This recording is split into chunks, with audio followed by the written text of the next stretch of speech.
Pete Schulte is on the phone with us. He appears on CBS 11 as a, I'm sorry, Pete, I thought you were on the phone, so you're at Parkland with us live. Appear on the show, obviously, in the news with us a whole bunch with a legal perspective. First, just as a resident of the city of Dallas and realizing why these people were protesting tonight, your thoughts on what has now unfolded? Well, I'll tell you what, I'm hearing now that the officer who has been shot in the arm, who's going to be, hopefully going to be okay, is a friend of mine, which kind of hits home for me. But, you know, people have the right to protest, but if they do it in a peaceful manner.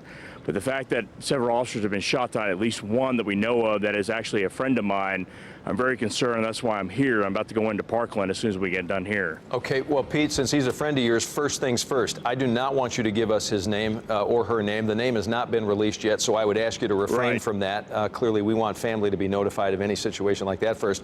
My second question is, how do you know that this person's okay? Have you spoken to them? Have you spoken to somebody inside the hospital? What I have spoken to is somebody who is from on scene who says that this individual was shot in the arm and it's not life-threatening at this time. Okay. And I'm hoping to go into the hospital here soon to make sure that that is actually the correct. We don't want any officers to lose their lives in a peaceful protest. It was what's supposed to be tonight. Right. So, Pete, kind of a global thought. This around the country tonight, we saw these protests up and down city streets here, New York, Minnesota, Philadelphia.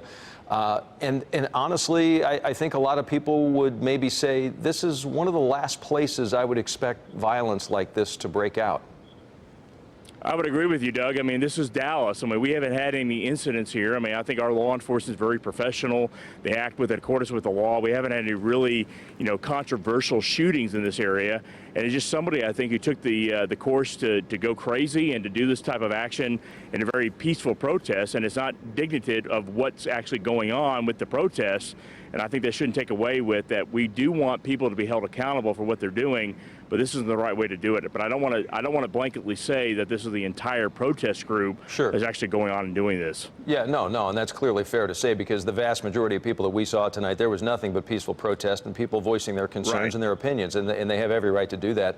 Pete, as a former police officer, take us inside the law enforcement side of this thing right now. It appears that someone is still out there. I don't know if you heard, but they've confirmed for us there has been one person at least arrested. What we don't know if there multiple people involved here, but all we see downtown is officers everywhere, probably by the hundreds at this point, with SWAT team, with shields, with weapons drawn everywhere in defensive posture.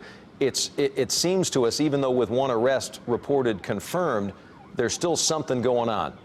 What are they doing now? I would agree with you. I mean, as of Parkland right now, we're hearing Dallas police officers that are appearing running code, that they may actually be bringing other officers here. And what they're doing is exactly what they should be doing, is closing the scene down, making sure if there's any other active shooters around that they're looking for that and trying to get that under consideration. And every person from the public should understand that if they're out there trying to do this demonstration, is they get away from the scene and let the police do their job. All right, Pete Schulte, stand by for us.